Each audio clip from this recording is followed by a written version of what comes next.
Here's why I prefer compound lifts over isolations. Dude, they're just better. Okay, that's obviously not true in all cases, but I do think for the majority of folks interested in resistance training, a strong focus on compound exercises is warranted. They're the bread and butter of resistance training, the basics. If you've been watching my channel, you'll know that right now I've been doing a lot of pressing and pulling variations and not a lot else.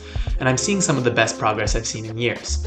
I'll give you 4 reasons why I favor compound lifts, and then stick around to hear the isolation exercises I do.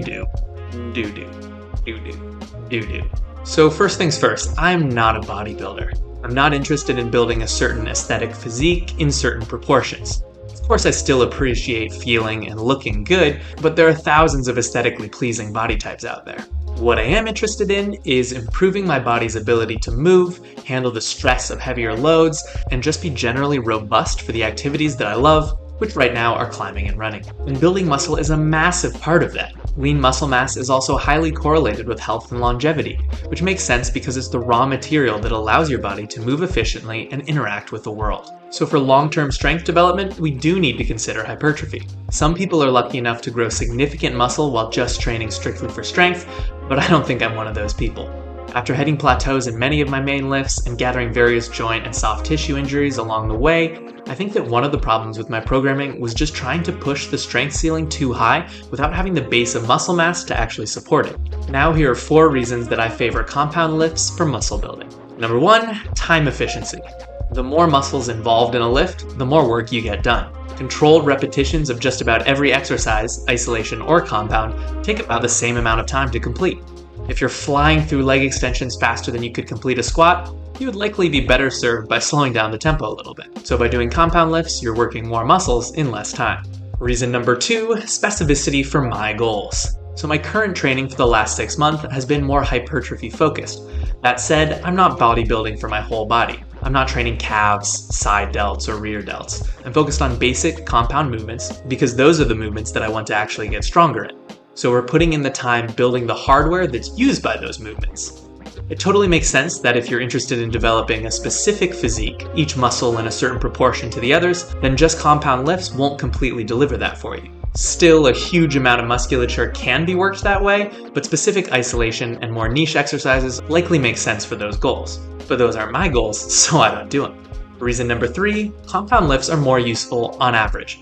I'm purposely not using the word functional here because no one knows what that means. But I think we can all agree that basic movement patterns like horizontal and vertical pushing, horizontal and vertical pulling, squats, lunges, and hinges are just more useful in daily life and are more likely to be useful in any sport or activity.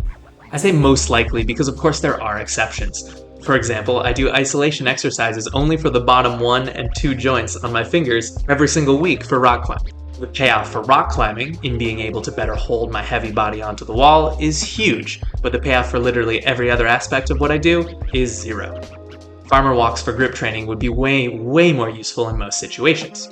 In other words, I'd rather get better at lifting heavy objects off the ground than separately get better at hip thrusting, hamstring curling, and straight arm front lever pulling, even though you could get a comparable muscle stimulus either way.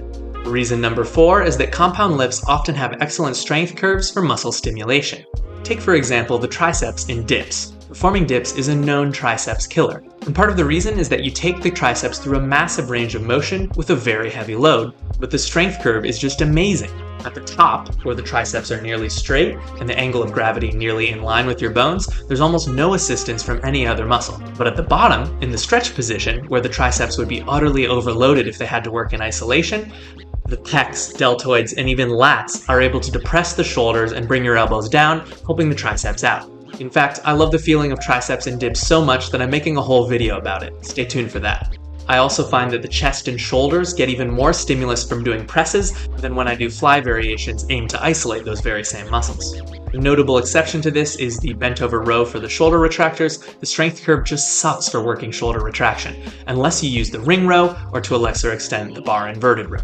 I'll have a video coming out soon about that one as well.